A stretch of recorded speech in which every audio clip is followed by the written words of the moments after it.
چطوری؟ خوبی؟ ببین من یه مدتیه کلن زندگی متفاوت شده، خیلی زیاد. مثلا از اون آخرین باری که با هم حرف زدیم خیلی اتفاق افتاده. قرار نیست همشو الان بگم چون که ساعت نصف شب 3:30.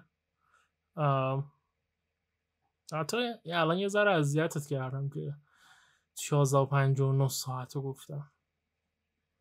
کانسپت یکم برام ریختم. حالا مهم نیست. ببین من امروز داشتم به این فکر میکردم که چی اتفاق افتاد که ما اون شوقمون رو از دست دادیم. من چی میگم؟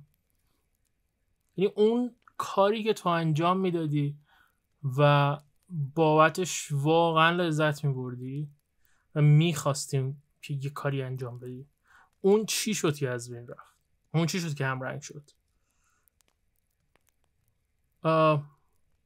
و به چیزی که فکر کردم اینه که احساس میکنم خیلی جدی گرفتیم همه چی رو و احساس کردیم خیلی همه چی روی یه پایه‌ای میاد بالا و همه چیز روی یه زمین سفتی بنا میشه و زندگیمون رو خیلی جدی گرفتیم، در صورتی که اصلا اونقدر هم جدی نیست. میدونی؟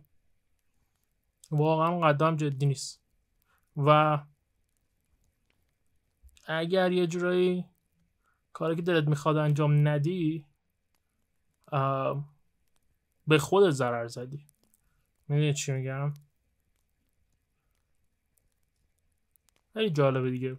مثلا من دقیقا یادم میاد، فرض کن ببین 7-8 سال پیش من این فرمتی بودم که رسما هر کاری دلم میخواست و خوشم میومد میکردم و از همونم زندگی میگذاشت، از همونم پولمو خیلی خوب در میوردم، از همونم کارمو میکردم. میدونی؟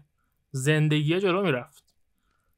بعد دقیقا از زمانی که من گفتم خب فقط بیافتم دنبال این که حالا الان جامعه از من چه انتظاری داره، دقیقا هیچ کاری نکردم. میدونی؟ یعنی حالا هیچ کاری نکردم که واقعا درست نیست، ولی به اون جایی که میخواستم نرسیدم. حرفم اینه. و امروز داشتم با خودم فکر میکردم که اصلا اون جای کجاست حاجی؟ کجاست جدی؟ تا بهش فکر کردی؟ ببین همش دلم میخواد به یه موفقیتی برسیم، ولی اون موفقیت معلوم نیست چیه. تعریفش بر من شخصا الان دیگه واضح نیست. یه زمانی واضح بود، یه زمانی میدونستم چی میخوام، ولی الان انگار اونقدر دیگه برام واضح نیست.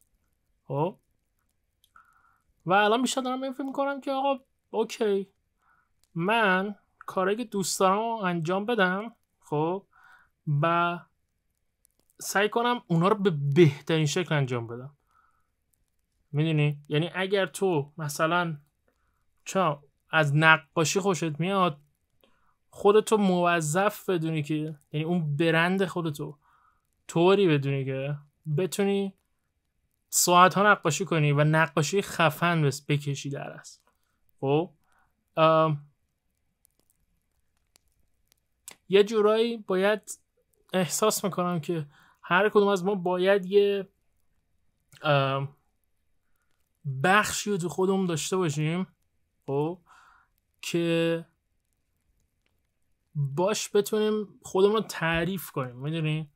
یعنی بتونیم بگیم که آقا من اگر همه موقعیت رو داشته باشم، همه ثروت رو داشته باشم، همه چی داشته باشم، باز دوست دارم چی کار بکنم تو این زندگی.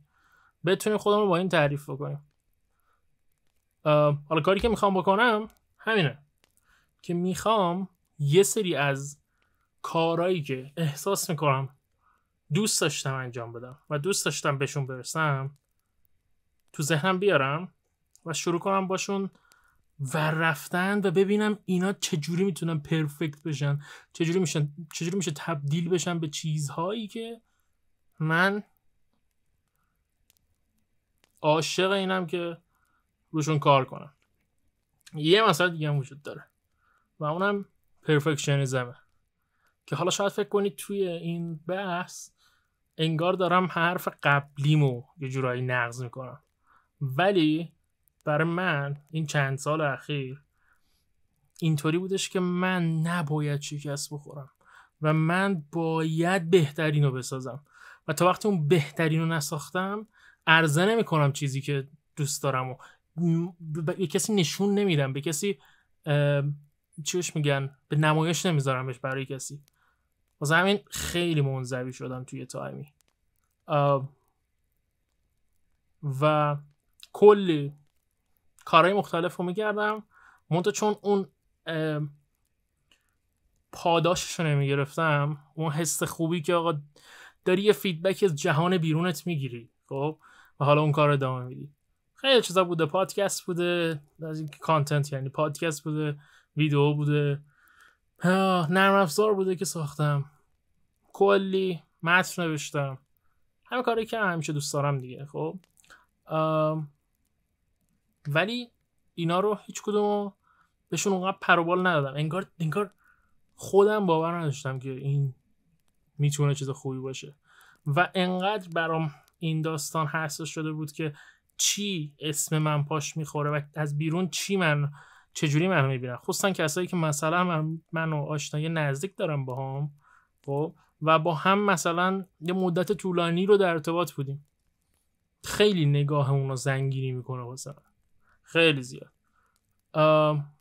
و داشتم به این فکر میکردم که این داستان باعث این شده که من دیگه نتونم اون دیوونه سابق باشم، دیگه نتونم اون کسی باشم که دقیقاً اون کاری که میکرد و میدونی آن د اج اون کارا رو انجام بدم. دیگه نمیتونم اونجوری محکم برم تو دل چیزایی که دوست دارم و کارهایی که دوست دارم، میدونی، چون میترسم فیل شه، چون میترسم اونقدر خوب نباشه، چون میترسم اون نگاه از بیرون به من این اجازه رو نده که ازش لذت ببرم خب. و همش تو ذهنم این بوده این چند سال که اسم من باید روی مثلا پروژه‌ای باشه یا رو کاری باشه که خیلی مثلا جهان متحول کنه خب. ولی انگار حالت آسانسور نداره، انگار تو باید یه پله رو بری جلو تا یه پله دیگه بیاد برات، تا یه پله دیگه برات باز بشه و تو نمیتونی بپری از روی این پله و آروم آروم با پیوسته کار کردن و این که اونقدر برات پرفکت مسئله نباشه که و نترسی از این که حالا فیدبک هایی از بیرون میگیری چی هستن، تو با این میتونی به نظرم اون کاری که دوست داری رو انجام بدی و ازش زندگی تو بچرخونی و به رویایی که تو ذهنت برسی. میدونی حالا میخوام اینو امتحان بکنم. دلیل این که این پادکست رو هم فارسی ضبط میکنم الان دقیقا همینه، چون قبلا من میگفتم که اوکی من میخوام یه جوری این پادکست 1159 بدم بیرون منتشر بکنم، ولی هیچ کس از آدمای اطرافم، هیچ کس از کسایی که منو میشناسن با اون بعد خام بی شیله پیله من روبرو نشن خب. چون 1150 برنامه همینه دیگه، نشستیم دوره هم و داریم فکر میکنیم، یعنی کل پلن اینه که اون تایمی که تو سکوت شب داری فکر میکنی، اون تایم